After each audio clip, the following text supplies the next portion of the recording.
Oh, come on! Carl, what's going on? Not now, Andy. What is happening?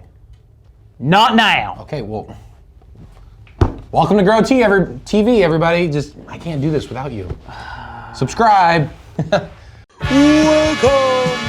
to Grow TV. Hosted by Carl. Where we have fun with our friends, talk about Jesus, and go over everything the Bible has to offer. Now once again, welcome to Grow TV. This can't be happening. This can't be happening.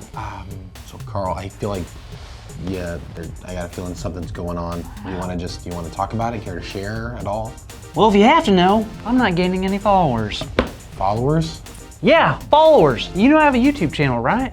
I think I heard something about that, yeah.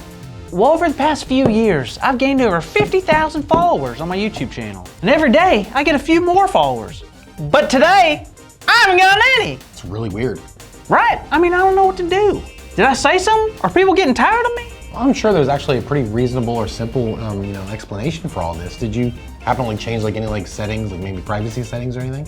The what? Privacy settings. If you touch one of them or mess with one of them, then it would make it so only you see the videos and not the rest of your followers.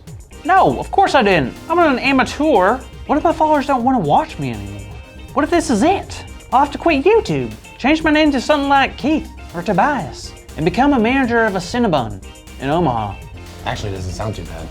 Really doesn't, but you get what I mean. Oh man, this is awful, just awful. 100%. What'd you do? I changed your privacy settings. See, you had it on private, so that means only one person could see it, you. But now it's on public, so now all of your followers can see, and now new people can subscribe. Holy cow! People are liking and subscribing now.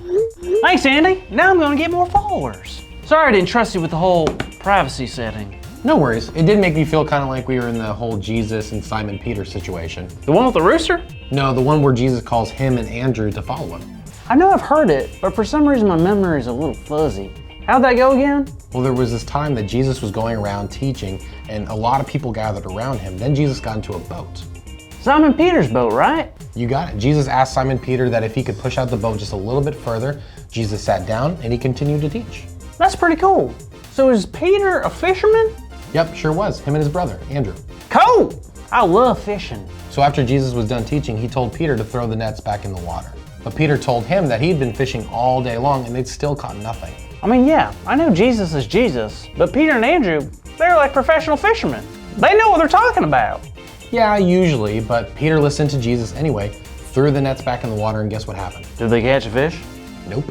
I guess they didn't know what they were doing. No, they caught hundreds. Excuse me? Hundreds of fish, maybe even thousands. It was so much fish that it literally was about to tear the nets. They had to bring over another boat just so they can help them. Wow, what a miracle! But to go back to what got us on this story in the first place, why do you think this was similar to our situation with the YouTube channel? Well, Jesus told Peter to do something that Peter didn't think would work. I told you that you might have changed your privacy settings accidentally, but you didn't believe me, right? I guess that's true. I guess I should just trust more. How did Peter react when they caught the fish? Well, Peter realized who Jesus really was and he worshiped him. And Peter and Andrew decided to follow Jesus and become his disciples. Whoa! So just like I have people on my YouTube who follow me, Jesus had real actual followers. He sure did. He called Peter and Andrew to come follow them. And they reacted by dropping their nets and following Jesus. They left their old life behind and they committed their new life to Jesus. Wow, that's actually really cool. It's kind of a bummer that Jesus only had 12 disciples, because it would have been really cool to be one. Well, Carl, just like Jesus asked Peter and Andrew to become followers, he's asking us to do the exact same thing. But I'm not a fisherman, like Peter or Andrew. And that's okay. Jesus wants fishermen to follow him, and farmers, and cobblers, and astronauts, and teachers, and everyone. Jesus wants us to follow him. You said cobbler, like a pie? No, they make shoes. I don't think so. Pies don't have hands. Pies can't make a shoe. I think you missed that I just said our big idea. I don't think so. Yeah, Jesus wants us to follow him. Well, cobblers don't have hands. Let me check Cobblers something. who Hold on, let me make- check yeah, something. Oh, that's it. He just said our big idea. No way! Cobblers don't have hands.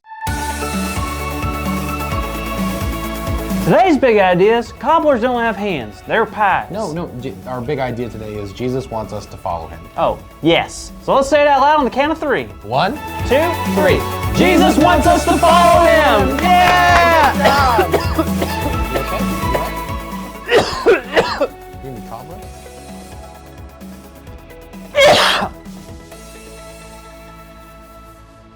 Speaking of fishing, do you know what the most expensive fish out there is? No, I don't think I do. The goldfish. Oh, what do you call a fish with no eyes? What? That was horrible. That was horrible. You can laugh, Andy. Don't act so fish-dicated. Fish. These are officially the worst. Hey-o, salmon's getting in the spirit. Have a fantastic week, kids. Thank you for watching, and tune in next week for a new episode of